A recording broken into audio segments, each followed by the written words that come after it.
So, guys, we just had two major losses in the last 2 days, man. And I'm gonna just get right into this. So, there was a woman who was a business owner on the west side, and she would rent out like spaces to hairstylists. Her name was Deshauna. She was only 26 years old, man, but she was already making a lot of business moves. She actually lived in the suburbs out in Bellwood. And Bellwood is one of those suburbs that, like, it borders Chicago, and it's I would not say that it's like as high crime in Chicago, but I would not say that it's sweet either. It still has gang activity, but this didn't happen over there anyway. So for this story, that's irrelevant. But it is affordable. Just as a side note, for anybody that's thinking of trying to move out of the city, Bellwood, Cicero, those areas are more affordable. But at any rate, man, she was making these business moves out west, and she had two kids that she was providing for.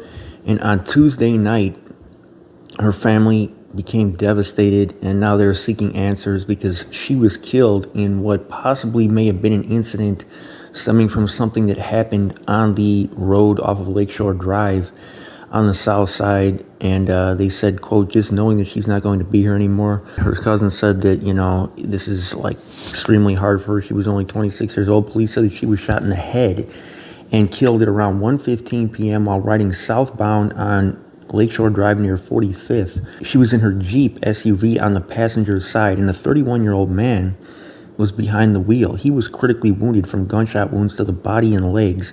He exited the drive and ended up stopping the bullet-riddled car in the Hyde Park neighborhood, and both were transported to the hospital in critical condition.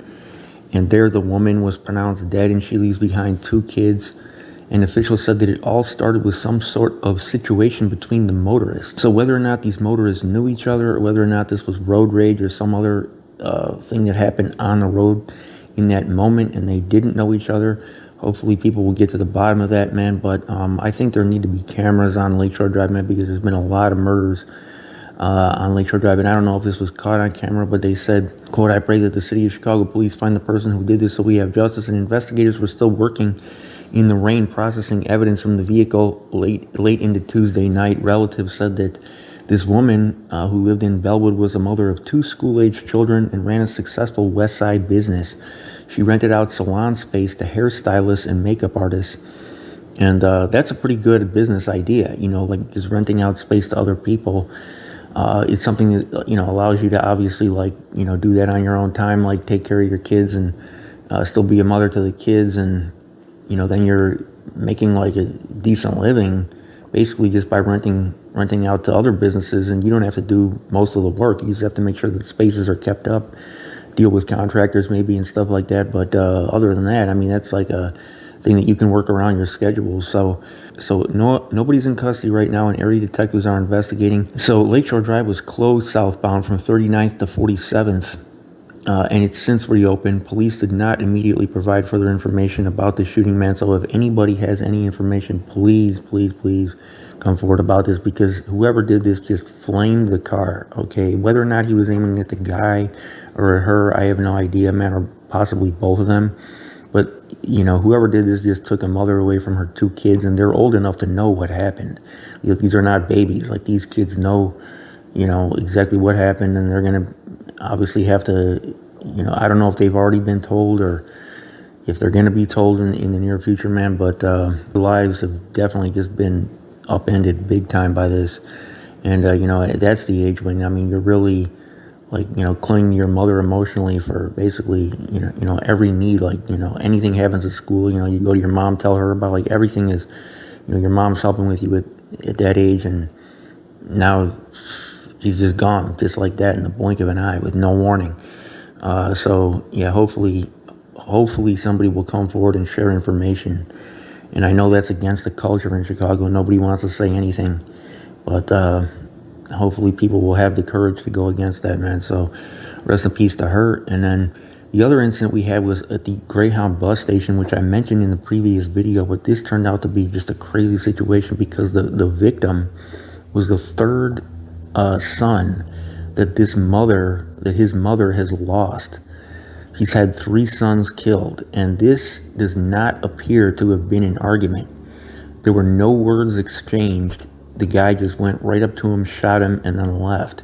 So what this was, Again, anybody with information, please come forward about this. But apparently, according to people that knew this guy, he was a really cool, laid-back, humble guy. His identity was just released. His name was Dewan, and so the victim was an employee. So the gunman caught him at work. Okay, and this was in the West Loop. It's over in the 600 block of West Harrison. And he was 30 years old, and he was actually from the suburbs. So on Monday morning, police said that Dewan parked his vehicle right in front of the Greyhound station, and upon exiting his own vehicle, he was approached by one offender who fired multiple rounds at the victim. And a Greyhound spokesperson said in a statement, "We are devastated by the passing of our colleague. And during today's incident outside of our Chicago station, our thoughts and prayers are with his family and friends. We are continuing to work with local authorities as we navigate the unfortunate loss of our team member." One man said that he had just parked in front of the victim's car when gunfire broke out. So people definitely got to watch their surroundings and who's following them, man. And they said, as I drove up, I heard a whole bunch of shots. I saw people running away, but I didn't see anything else. I didn't see the person who shot him. I just saw him laying on the ground. I just wanted to come in to check on the price of a ticket, and that was it, but I saw him first. So the offender is approximately 5'10", dark skin and heavy set, and he's wearing sweatpants with 2 stripes on either side of his legs. He's also wearing a black hoodie with white writing across it. And police say that they are reviewing surveillance video, but nobody's in custody. Area 3 detectives are reviewing security cameras and interviewing witnesses. So that's an area where there's cameras not only at that particular spot, but all around that spot in the neighborhood. So hopefully what they can do is just, check the street cameras and get a general perimeter of where the guy fled, and then check the cameras in that area, and then just keep on doing that until they can see some type of a getaway vehicle, get the license plate, and hopefully follow that. Whether or not, the vehicle was his or not, obviously I don't know, but hopefully they'll be able to get to the bottom of this, man, because apparently, this guy was just a really cool guy. I don't know anything about him, but rest in peace to Dewan, man. And his mother now has lost 3 sons. This is according to people on social media, so that's not a verified source, but that's what people were saying. And apparently she's got 1 son left, and I think a daughter as well. So, but 3 sons. Yeah, and that's not uncommon in Chicago, man. I mean, FPG Duck's mom has lost, 5 kids, not all to homicide, but there was another mother on the west side who lost like 4 sons in a very short span of time. Like, it's not uncommon for moms to lose multiple sons in Chicago. That's a very common thing. So rest in peace to both of these victims, man. And about this, so, both of these incidents happen in vehicles. As soon as this guy left his vehicle, the guy came up on him and got him right there. So my guess is that, he was probably being followed by this guy. Either that or this was at his work, so the guy possibly knew when he was going to be arriving at work. If he was followed, this is one of the reasons why, I don't know if you guys ever have seen me in my previous videos, like when I used to have a car. I don't have a car anymore, but you see people always got to be checking who's following them. I mean, always. That's an absolute must, not just for people that have anything going on with somebody as far as beef, but for carjackings too. This is how they're doing it. They trail you. One person pulls up in front of you, cuts you off, slams on the brakes, then the other guys from behind you hop out, and then it's basically you're trapped. So you gotta definitely always be watching your surroundings, man. And I know that that's a stressful thing to do, to constantly be watching behind you, but it has to be done. And if you've got any type of beef,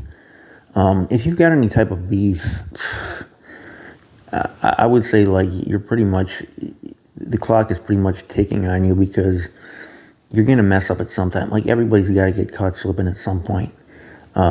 If you've got a serious beef with somebody, there's no other solution other than to move.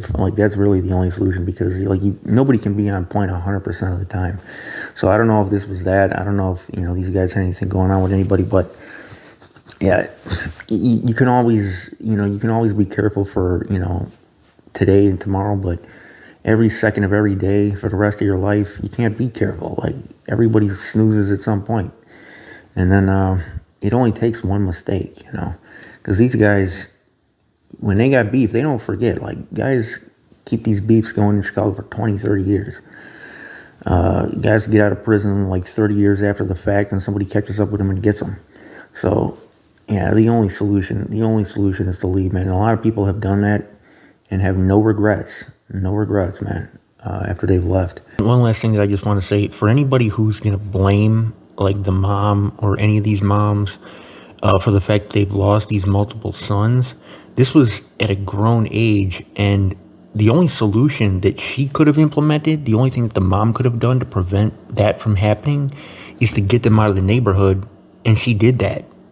In this case, she had done that. She did exactly what she was supposed to do. She moved out to a sweet suburb. This guy wasn't from one of the violent suburbs. He was from one of the sweeter suburbs, like out to the west of Chicago. Quiet, nice area. The mom did exactly what she was supposed to do. She got them out of the hood. And, it still happened. So I don't know what this was. I don't know if it's just a coincidence or what. But yeah, this cannot be put on the mom. Okay, because the guy was 30 years old. He was not living in the hood.